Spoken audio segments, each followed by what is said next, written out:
오늘은요, 주보에는 이렇게 제목을 잡았는데 제목을 바꾸었죠. 두 종류의 근심과 그 결말 그랬는데 그보다 더 좋은 제목을 좀 한번 살려보자. 살리는 근심, 죽이는 근심. 실제로 내용이 그래요. 살리는 근심이 있고 죽이는 근심이 있대요. 그러다가 우연히 한 자료를 보게 됐습니다. 자, 저기 이 인물이 하나 소개되고 있습니다. 어니 제이 젤린스키. 잘못하면 젤렌스키 하면은 지금 우크라이나 대통령이에요. 그러죠? 젤린스키예요. 미국인들에게는 이름이 세 가지가 있습니다. 성이 있고 중간 이름이 있고 또 이름이 있습니다. 이렇게 세 가지 이름이 있을 때가 있어요. 저 제이는 중간 이름입니다.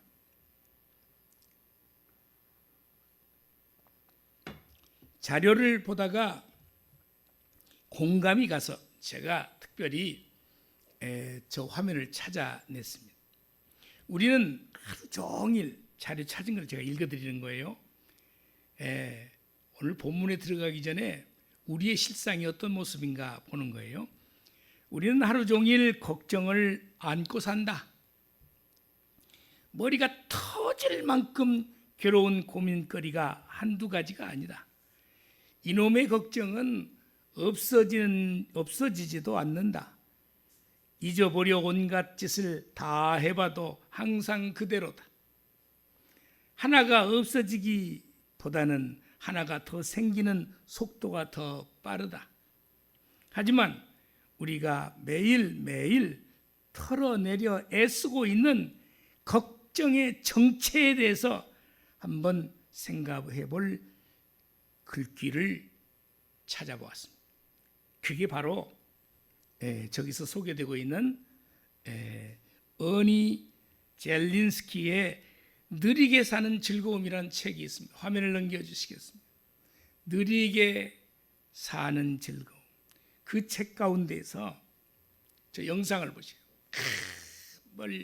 책상 앞에서 연구하다가 머리가 아파 죽어번지겠습니다. 그리고 밑에 오른쪽 그림은 막 이 생각, 온갖 생각이 막 뇌리를 막 그걸 형상화한 것이 저 그림입니다.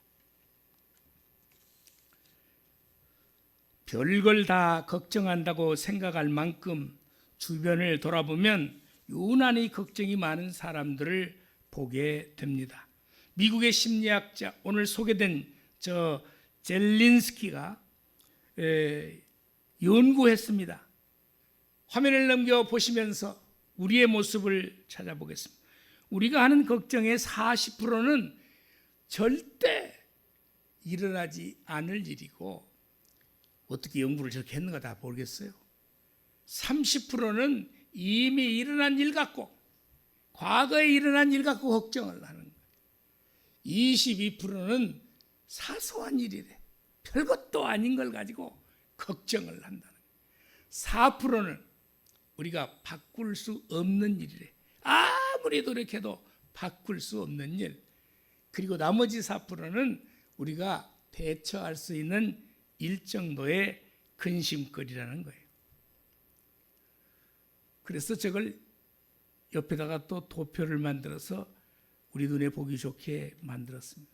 이걸 연구한 분이 바로 미국의 심리학자 어니 젤린스키입니다. 여러분, 오늘요 사도 바울을 통해서 하나님께서 고린도 교회에 두 번째 서신을 보냈는데 오늘 본문 말씀을 주신 것입니다. 사도의 권위로 분열과 불일치를 진정시키고 화목하고 연합하는 고린도 교회가 되기를 소망해서 하나님께서 주신 마음으로 오늘 서신서를 써보낸 것입니다. 그런데 오늘 본문 가운데 두 가지 근심이 있습니다. 두 가지 근심. 자, 첫 번째 근심은 하나님의 뜻대로 하는 근심. 그런데 왜 이것을 살리는 근심이라고 했을까? 하나님 말씀을 들으니까 아이고 내가 제대로 못 살았구나 어찌할꼬, 그 심정으로 하나님을 향해서 두렵고 떨리는 마음을 가지고 있는 이 근심, 이 근심은 후회할 것이 없는 구원에 이르게 하는 회개를 이루는 근심이라는 거예요.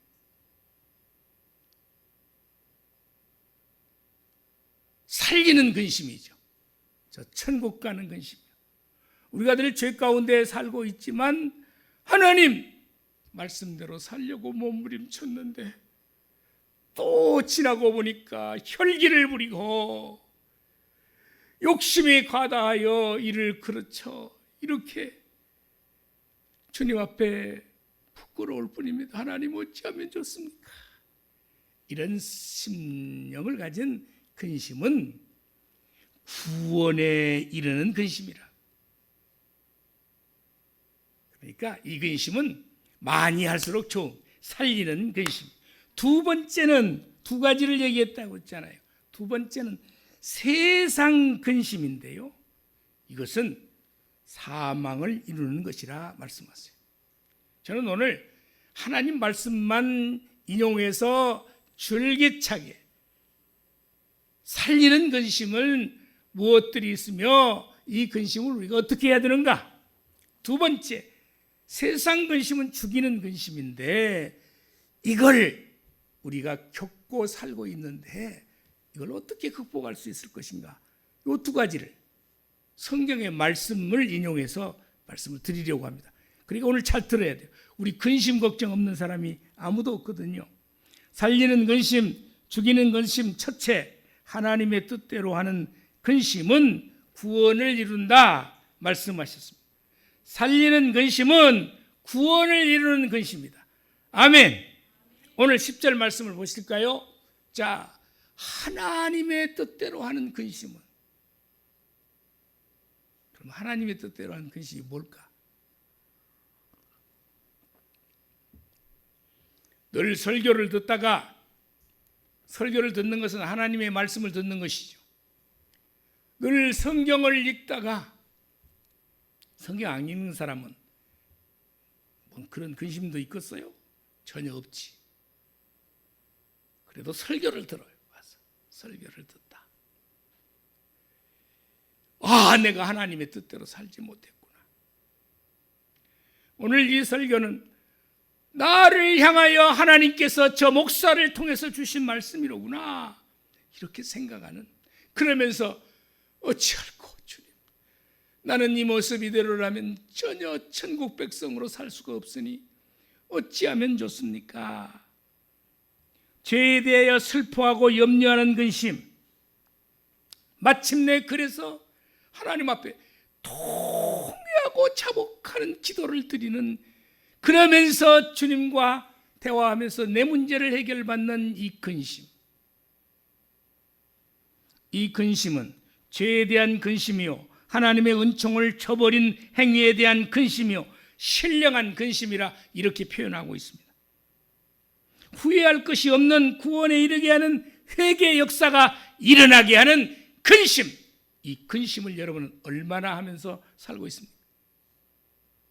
전혀 감각도 없이 그냥 오늘 하루가 지나고 또 다른 새날을 맞겠지, 이런 정도로 살아갑니까? 아니면 떨리고 죄송한 마음으로 지난 날은 죄짓고 살았으나 앞으로는 주의 말씀대로 살아갈 수 있도록 좀 나를 이끌어 주세요 하는 근심. 여러분, 베드로가요 당당하게 주님 곁을 3년 반 동안 따라다녔습니다.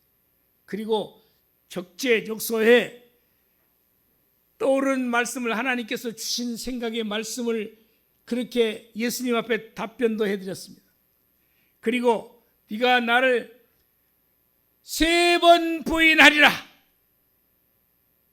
다 굴기 전에, 그런 말씀도 들은, 무슨 말씀이 옵니까? 절대 저는 부인할 수 없습니다. 이렇게 했던 베드로예요. 그런데요, 정작 유익에 닥쳤습니다. 예수님이 붙잡혀서 대제사장 집에 끌려갔다가 빌라도의 총독집에 끌려갔다가 왔다리 갔다리 하면서 그 속에서 주님과 동행했던 나는 어디 가고 혹시라도 나도 잡혀서 저 예수님처럼 고난을 당할까 싶어서 그냥 고개 수그리고 쳐다보고 있는 그 베드로요. 그런데요, 옆에 있는 여인이 이 자가 바로 그 같은 도당이라고 얘기해버리고 말았습니다. 그때 아니라고. 또다시 발생했습니다. 삼시세판 세 번째까지 발생했습니다. 강력하게 주님을 부인하고 말았습니다. 오늘 마태복음 26장 75절. 이에 베드로가 예수의 말씀에 닭 울기 전에 네가 3번 나를 부인하리라 하심이 생각이 났습니다. 닭이 우는 것을 보고서요. 생각나서 밖에 나가서 심히 통곡했다. 아니라고 부인했지만 제가 주님을 3번 부인했네요. 하나님 어찌하면 좋을까요? 어찌할꼬? 지금 오늘 이 시대에 우리는요, 어느 땐가 은혜 받고 주님 뜻대로 살겠다고 그렇게 몇 번이고 다짐했건만 내 나이 여기에 이르도록 정말 주님 곁을 떠나지 아니하고 주님의 뜻대로 살았다고 장담할 수 있는 자가 몇 명이나 있을까요? 저도요. 저부터요. 그래도요, 베드로가 심히 통곡을 했습니다. 회개했습니다. 그래서요, 화면에는 띄우지 않았지만 요한복음 21장 15절에서 17절에 예수님이 부활하시고 나서요, 베드로에게 찾아오신 거예요. 그의 회개를 받아들여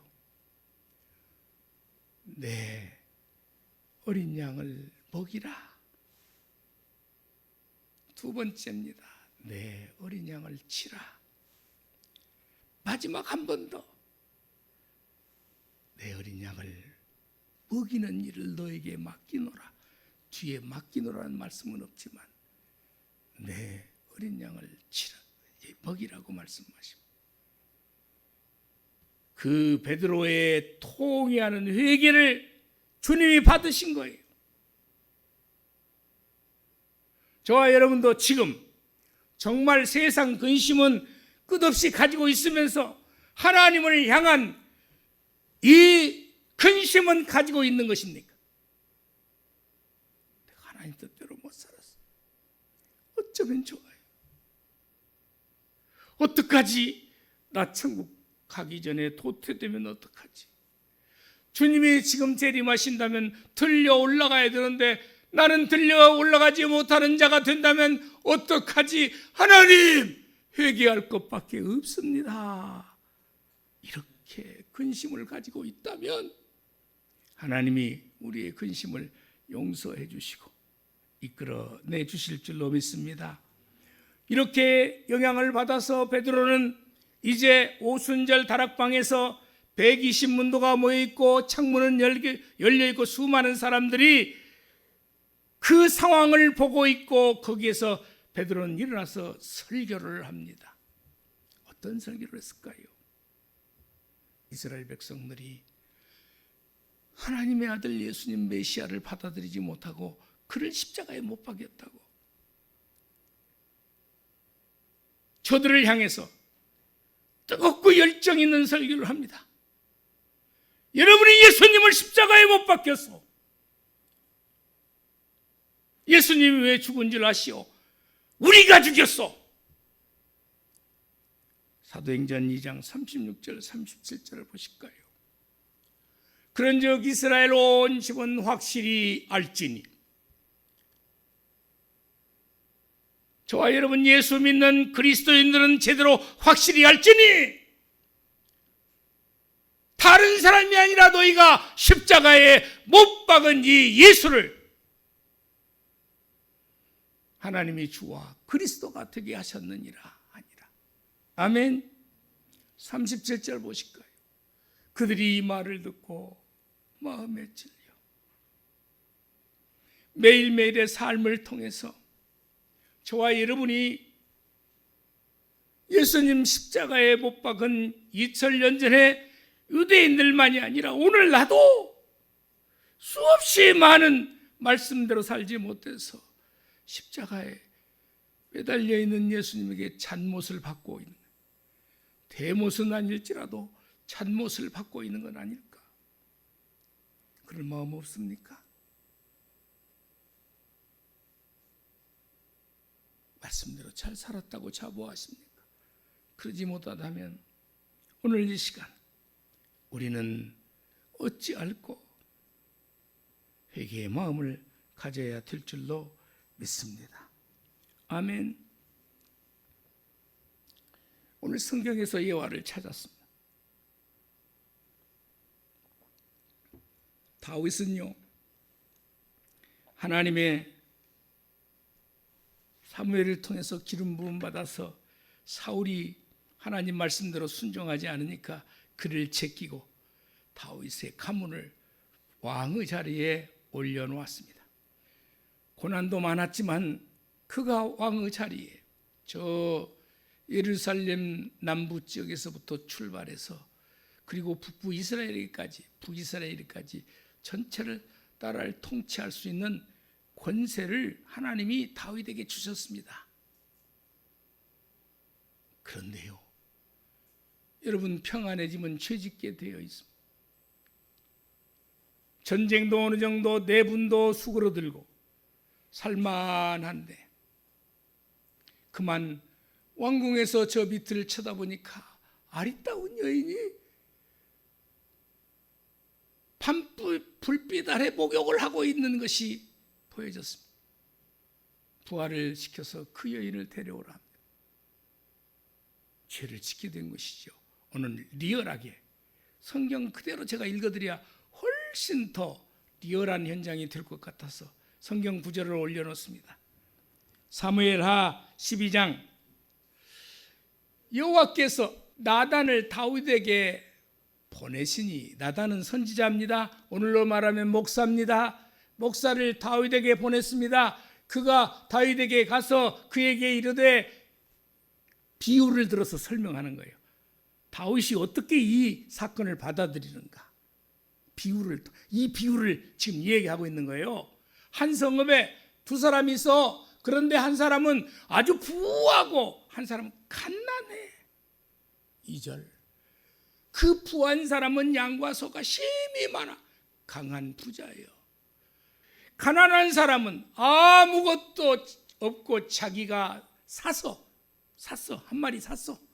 기르는 작은 양, 암양 새끼 한 마리뿐이고 그 암양 새끼는 그와 그의 자식과 함께 자라며 그가 먹는 것을 먹여줘. 그래서 먹으며 그의 잔으로 마시며 얼마나 애지중이야. 양 한 마리가, 가난한 집에 양 한 마리가 들어와서 애들 자식들과 함께 먹을 거 같이 먹고 잔도 물잔도 마시며 그 품에 누움으로 그에게는 딸처럼 되었거늘.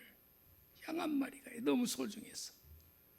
어떤 행인이 그 부자에게 왔어요. 이스라엘은 행인들이 오면은 대접을 하도록 되어 있어요. 예의가 그렇게 되어 있다고. 손님이 지나가는 나그네를 흉하게 대접해야 복 받는다는 것을 알았어요. 어떤 행인이 그 부자에게 오며 부자가 자기에게 온 행인을 위하여 자기의 양과 소를 아껴, 자기 것은 아까워서 그 많은 재산이 있는데도 아껴 잡지 아니하고 가난한 사람의 양 새끼를 빼앗아다가 자기에게 온 사람을 위하여 잡았나이다 하니, 누구요? 나단 선지자가 지금 이 얘기를 비유로 하고 있는 거예요. 잡았나이다 하니 다윗이 그 말을 듣고, 왕입니다. 다윗은 왕이고 나단은 선지자입니다. 그 사람으로 말미암아 노하여 이런 나단에게 이르되 여호와의 살아계심을 두고 맹세하노니, 맹세도 잘해, 이 일을 행한 그 사람은 마땅히 죽을 자라. 죽어도 싸다. 어찌 그럴 수가 있냐?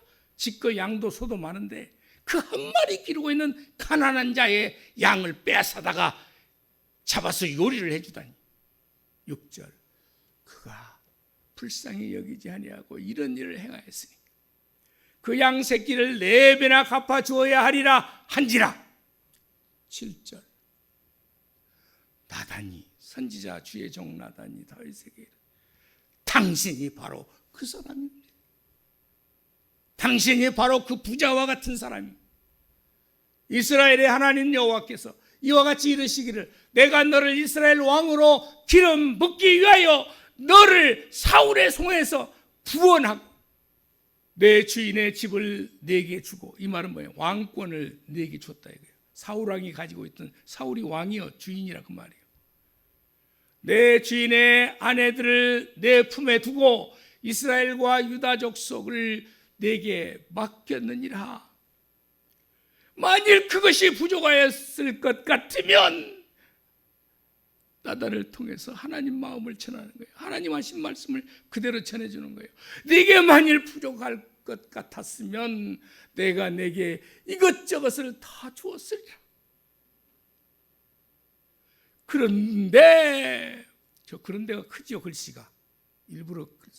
그런데 어찌하여 내가 여호와의 말씀을 업신여기고 나 하나님 보기에 악을 행하였느냐? 네가 칼로 햇사람 우리야, 그 여인의 남편이 우리야거든, 장군입니다.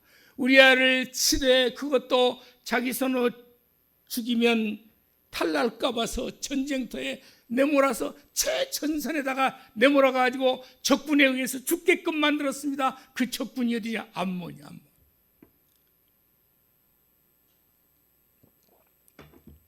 칼로 죽이고 그의 아내 밧세바를 빼앗아 내 아내로 삼았도다. 우리의 삶의 현장에서 저 비유가 아니더라도 일어날 법한 얘기입니다.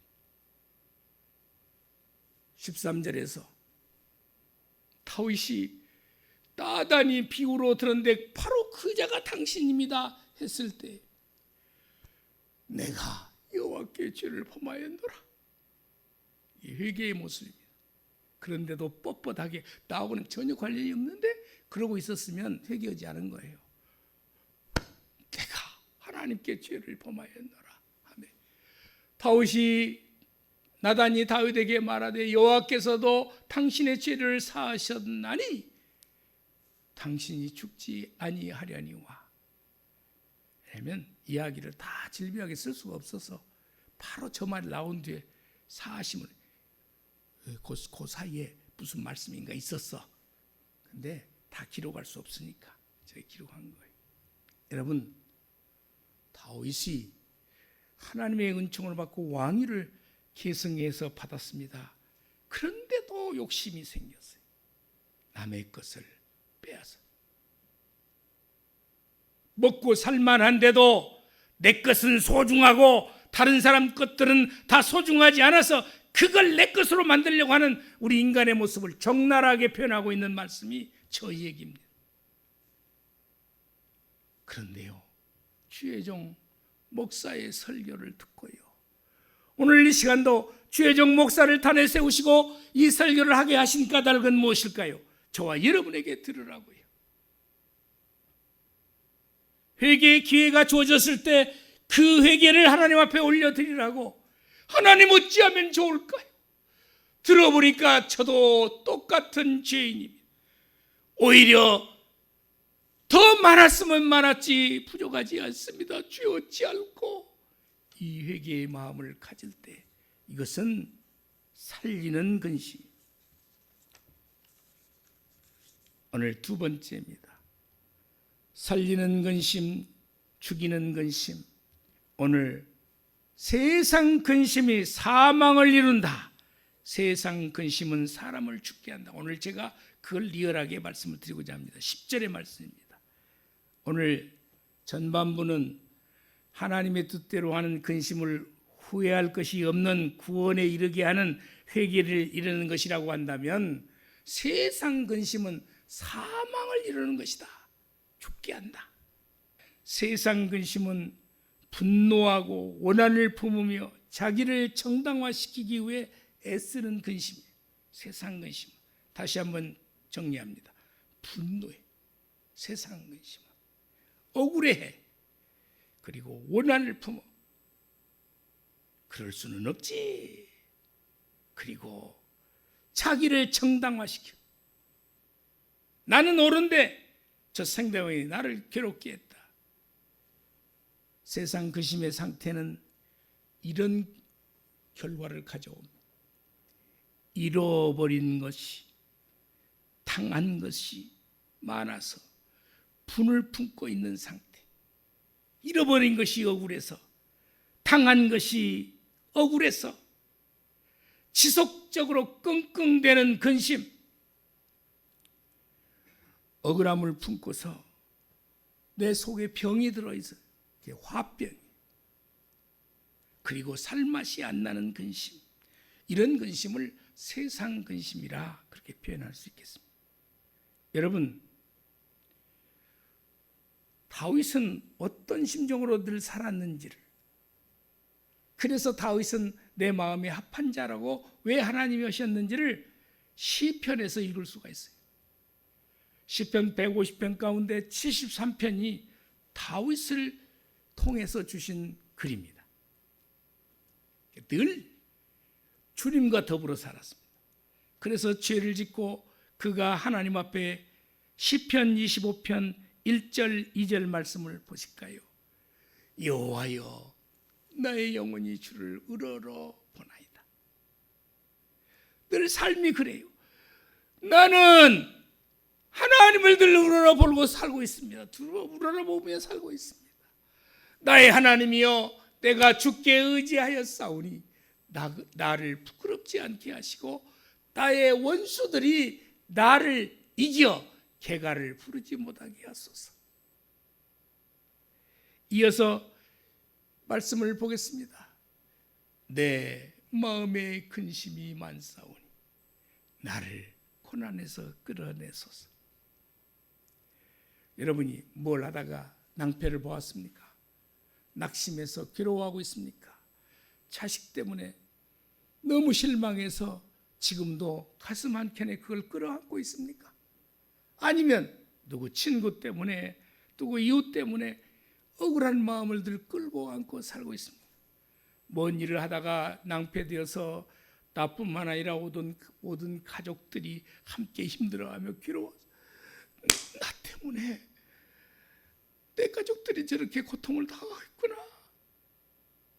늘 마음속에 이걸 끌어안고 억울해하고 힘들어하고 있는 것은 아닙니까? 오늘 이 근심을 세상 근심이라고 합니다. 여러분, 그런데요, 이 보세요. 시편 31편도 다윗을 통해서 주신 말씀입니다. 세상 근심을 하나님께 맡겼습니다. 볼까요? 여호와여 내가 고통 중에 있사오니 내게 은혜를 베푸소서. 내가 근심 때문에 눈과 영혼과 몸이 쇠하였나이다. 세상 근심을 많이 하잖아요. 그러면 바로 나타나는 현상이 뭔지 아세요? 막 흰머리가 막 저녁마다 솟아납니다. 걱정 근심을 많이 하고 있으면 주름이 막 늘어납니다. 어제 저녁에 한 개밖에 없었는데 아침에 일어나니 3개가 됐습니다. 근심 걱정을 많이 하니까 밥을 제대로 먹을 수가 없습니다. 먹어도 소화가 안 됩니다. 눈이 희미해집니다. 오늘 세상 근심의 결말을 보면 첫째, 신경 상태에 쇠약의 상태가 와요. 심신이 미약해지고 삶의 의욕을 잃어버립니다. 고혈압, 당뇨, 우울증, 조울증이 찾아온다 했습니다. 이건 의사들이 한 말입니다. 잠언서 15장 13절에 이런 말씀이 있습니다. 마음의 즐거움은 얼굴을 빛나게 하여도 마음의 근심은 심령을 상하게 하느니라. 아멘. 신경쇠약에 걸린다. 성경에 다 있어요. 잠언 12장 25절에 보면 근심이 사람의 마음에 있으면 그것으로 번뇌하게 되나 선한 말은 그것을 즐겁게 해야 하느니라. 여러분, 누가 근심을 많이 하고 있어요? 그러면 그에게 하나님의 말씀을 들려주며 수고하고 무거운 짐자들아 다 내게로 오라. 주님이 부르십니다. 주님 앞에 맡깁시다. 내가 근심한다고 해결되지 않고 오히려 내 몸에 병만 생길 뿐입니다. 위로해 주는. 그런데 성경에 보면 제가 자주 인용해서 드린 말씀이 있습니다. 죽음에 이르는 근심입니다. 심신이 상실 상태에 놓이고 무능력한 상태에 놓입니다. 회복할 기력마저도 잃어버린 상태에 놓입니다. 이게 너무 스트레스를 오래 간직하고 있으면 장기에 이상 증상이 생겨 암이 생깁니다. 이걸 성경은 이렇게 말하고 있습니다. 잠언서 17장 22절입니다. 마음의 즐거움은 양약이라도 마음의 즐거움은 양약이 됩니다. 약 안 사 먹어도 돼. 먹는 대로 소화가 잘 됩니다. 하나님은 그렇게 말씀하고 계십니다. 심령의 근심은, 마음의 근심은 뼈를 마르게 하느니라. 암 걸린 사람들의 얘기는 뼈가 나중에는 말라 비틀어져서 어디만 부딪혀도 뼈가 깨져버린대요. 그래서 회생이 불가능해요. 뭐 때문에 그러냐? 암이요. 뼈를 마르게 한다는 말이 거기에서 온 말입니다. 여러분, 저와 여러분이 세상 근심으로 가득 안고 있어서 얻을 것이 무엇입니까? 심신 상태가 좋아지지 않고 병에 걸려서 이것저것 병에 걸립니다. 그리고 심지어는 그 근심 걱정이 극에 달하면 암을 유발해서 결국은 모든 사람을 다 고통스럽게 만듭니다. 그것이 마음의 근심, 세상의 근심. 어떻게 하시렵니까? 오늘 부족한 종을 통해서 여러분에게 마음의 병, 걱정, 이 세상적 걱정을 하지 말라고 오늘 저에게 말씀을 주시고 계십니다. 아멘. 살리는 근심을 하시겠습니까? 죽이는 근심을 하겠습니까? 나도 모르게 나를 죽여. 다른 사람이 죽이는 게 아닙니다. 다른 사람이 암을 가져다 주는 게 아닙니다. 내가 암을 가져오게 만들어. 어떻게 해야 그러면 이런 세상의 근심을 이길 수 있을까요? 오늘 베드로전서 5장 7절의 말씀입니다. 힘내라고요. 하나님께서 저와 여러분에게 이 말씀을 부족한 종을 통해서 주시는 거예요. 너희 염려를 주께 맡기라. 아멘. 아멘이라도 좀 크게 하셔보시오. 나도 이 열정을 쏟았었는데 아멘이 화답이 와야 더 힘이 날 거 아닙니까? 너희 염려를 주께 맡기라. 아멘. 근심에서 빠져나오는 방법은 이 방법밖에 없다는 거예요. 다른 방법은 해결할 방법이 없다는 거예요. 여러분, 요한복음 14장 1절의 말씀을 기억하십니까? 너희는 마음에 근심하지 말라. 하나님을 믿으니 또 나를 믿으라. 하나님을 믿으니 예수인 나를 믿으라 말씀하고 계세요. 그러면서 일찍이 잠언서 16장 9절을 통해서 우리에게 주신 말씀을 우리는 놓쳐서는 안 됩니다. 내 마음대로 살아갈 것 같지만 내 마음대로 살아가지 않는, 갈 수 없는 세상이라는 것을 우리는 너무도 잘 압니다. 왜? 경험해 보니까요. 그런데요, 잠언서 16장 9절에 이렇게 말씀하세요. 사람이 마음으로 자기의 길을 계획할지라도 다 계획 세운다. 가난하게 살고 싶은 사람이 누가 있냐? 무시받고 살고 싶은 사람이 누가 있냐? 누가 공부를 많이 안 하고 싶은 사람이 누가 있냐? 그러나 사람이 마음으로 자기의 길을 이렇게 해서 살고 싶다 계획을 세울지라도 그 걸음을 인도하시는 이는 여호와시니라. 아멘. 이 말씀은 뭔 말이냐? 공부 잘했다고 돈 많이 버는 거 아니야. 벌 수는 있겠죠. 공부 많이 했다고 높은 지에 올라가는 거 아니에요. 열심히 잘 올라갔다가 서울대 나오면 뭐하냐고 감옥에 가 있는데 인생이 아주 마지막이 초라하고 불행하게 맞춰지는 인생이 너무도 많은데, 그런데요, 그 지위는 안 올라갔어도 늘 행복하고 감사해서 하나님이 나와 함께 하셔서 나는 이렇게 건강하게 이렇게 살고 있고 천국 소망을 가지고 나는 이렇게 살고 있습니다. 하나님의 은혜입니다. 은혜, 하나님의 은혜입니다. 이렇게 고백하며 사는 자가 성공적인 인생을 살아가는 것 아니겠습니까? 아멘. 그래서 아까도 얘기했지만 마태복음 11장 28절을 우리 화면을 통해서 보시겠습니다. 시작. 수고하고 무거운 짐진 자들아 다 내게로 오라. 내가 너희를 쉬게 하리라. 아멘. 열어놓고 우리를 기다리고 계십니다. 하나님은요. 할렐루야. 이번 기회를 잡아야 됩니다. 하나님께 맡길 줄 알아야 됩니다. 아멘. 시편 55편 22절 말씀을 보실까요? 내 짐을 여호와께 맡기라. 그가 너를 붙드시고 의인의 요동함을 영원히 허락하지 아니하시리로다. 아멘. 우리는 의인이 아닙니다. 죄인이었습니다. 예수 믿는 순간에 우리의 죄를 도말해 주셔서 의인으로 삼아 주셨습니다. 그래서 저 의인이 나를 가리키는 거예요. 여러분 각자를 가리키는 거예요. 아이고 나는 의인이 아닌데 천만의 말씀이에요. 예수 믿는 순간 이 신칭이 믿음으로써 의인의 칭함을 받았다. 이 신칭이에요. 할렐루야. 우리 한번 따라서 해봐. 이 신칭의 써이자이다. 믿음이요. 믿을 신자. 믿음으로써 한자는 목적어가 뒤에 있습니다. 믿음으로써 칭한다. 뭘로 칭해? 의인이라고 칭한다. 이 신칭이 저와 여러분이 예수를 믿음으로 의인 되었음을 주님은 우리에게 말씀해 주고 계십니다. 할렐루야. 우리를 의인 삼아 주셔서 의인이 요동함을 꼴을 못 보겠다는 거예요. 하나님께서 예수 믿는 사람이 못 되는 것을 꼴을 못 보시겠다고 하시는 말씀이 바로 저 말씀이에요. 의인의 요동함을 영원히 허락지 아니하시리로다. 할렐루야.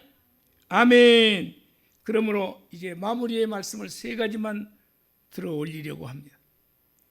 시편 37편 5절입니다. 내 길을 여호와께 맡기라. 어떻게 맡기는 것입니까? 말씀을 의지해서 사는 것이고 기도의 삶을 사는 것입니다. 나는 부족하니 주님 지혜를 주시라고. 순간순간 나를 지혜로 이끌어달라고 하나님께 기도하면 하나님 우리 그 기도를 다 들으시고 응답해 주십니다. 아멘. 잠언서 16장 3절입니다. 우리 같이 읽어요. 시작. 너의 행사를 여호와께 맡기라. 그리하면 내가 경영하는 것이 이루어지리라. 얼마나 수없이 내 계획대로 사업도 해보고 이것도 해보고 저것도 해보지 않겠습니까? 다 해봤어요. 근데 내 모습은 어떤 모습이었습니까? 내 생각대로 내 고집대로 했어요. 된 것이 하나도 없어요. 시편 119편 71절의 말씀을 끝으로 마무리하고자 합니다.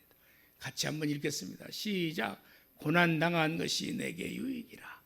이로 말미암아 내게 주의 율례들을 배우게 되었나이다. 이 말을 한 번만 해석하면 이런 뜻입니다. 지금 뭔 일이 안 돼서 고난당하고 있습니까? 힘들어서 못 견디겠습니까? 이 고난은 내게 유익이 된다는 거예요. 왜? 내 마음대로 안 된다는 것을 성경에 보니까 나와 있네. 그래, 하나님께 맡기라 했으니 하나님 성경 말씀대로 하나님께 맡겨야지. 그러면서 하나님께 다가서는 이 길이 고난이 유익이 되는 길이다. 과거에는 주님을 의지하지 못했습니다. 잘 되는 것 같았습니다. 떵떵거리고 좋은 차 타고 다녔습니다. 그런데 어느 순간에 위기를 맞이했습니다. 순식간에 절단나버리고 말았습니다. 그것만으로 끝난 게 아닙니다. 건강까지 잃어버렸습니다. 속에 병이 생겼습니다. 어찌하시겠습니까? 우리의 인간의 모습이에요, 이게. 오늘요, 그래서 하나님께서